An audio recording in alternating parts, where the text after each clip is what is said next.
ओम शांति। सदा अव्यक्त स्थिति का अनुभव करो। बीच बीच में संकल्पों की ट्रैफिक को स्टॉप करने का अभ्यास करो। 1 मिनट के लिए संकल्पों को, चाहे शरीर द्वारा चलते हुए कर्म को रोक कर, बिंदु रूप की प्रैक्टिस करो। ये 1 सेकंड का भी अनुभव सारा दिन अव्यक्त स्थिति बनाने में मदद करेगा।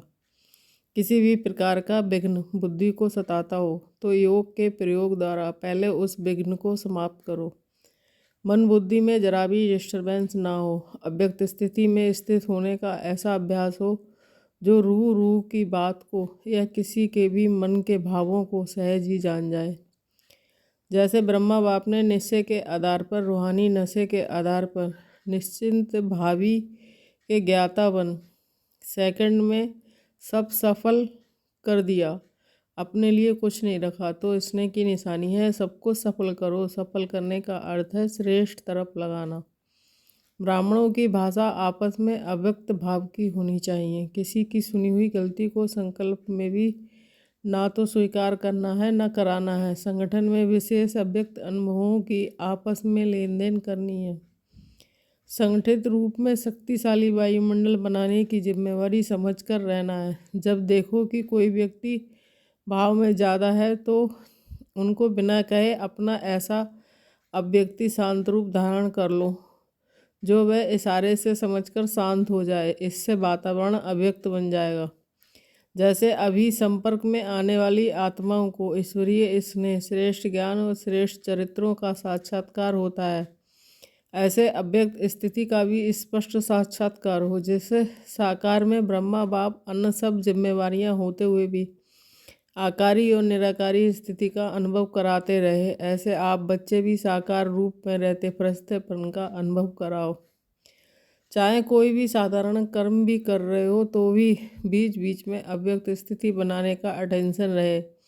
कोई भी कार्य करो तो सदैव बाप दादा को अपना साथी समझकर डबल फोर्स से कार्य करो, तो स्मृति बहुत सहज रहेगी। स्थूल कारोबार का प्रोग्राम बनाते बुद्धि का प्रोग्राम भी सेट कर लो तो समय बचत की हो जाएगी।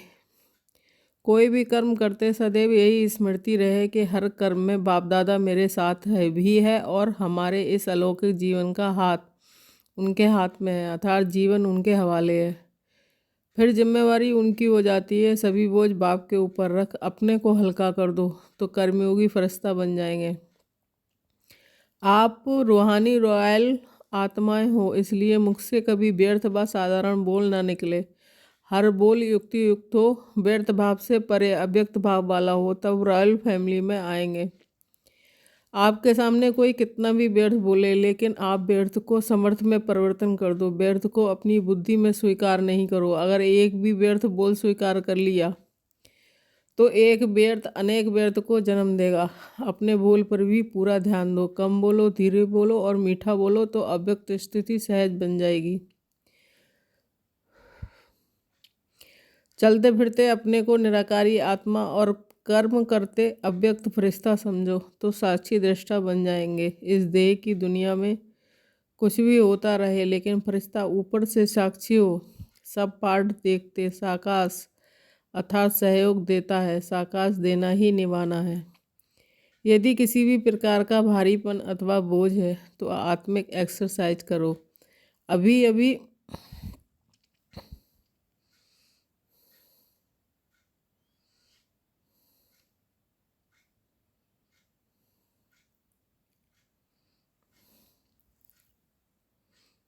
कर्मयोगी अथवा साकारी स्वरूप धारी बन साकार सृष्टि का पाठ बजाओ। अभी अभी आकारी फरिश्ता बन आकारी वतनवासी अव्यक्त रूप का अनुभव करो।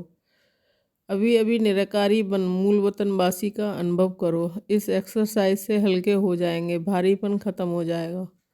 बाप को अव्यक्त रूप में सदा साथी अनुभव करना है और सदा उमंगस्था और खुशी में झूमते रहना है। कोई भी बात नीचे ऊपर हो तो भी ड्रामा का खेल समझकर बहुत अच्छा करते अच्छा बनना और अच्छे बनने के वाइब्रेशन से नेगेटिव को पॉजिटिव में बदल देना।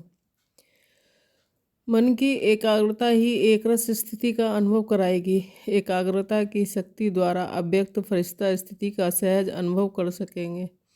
एकाग्रता अर्थात मन को जहाँ चाहो जैसे चाहो जितना समय चाहो उतना समय एकाग्र कर लो, मन बस में हो।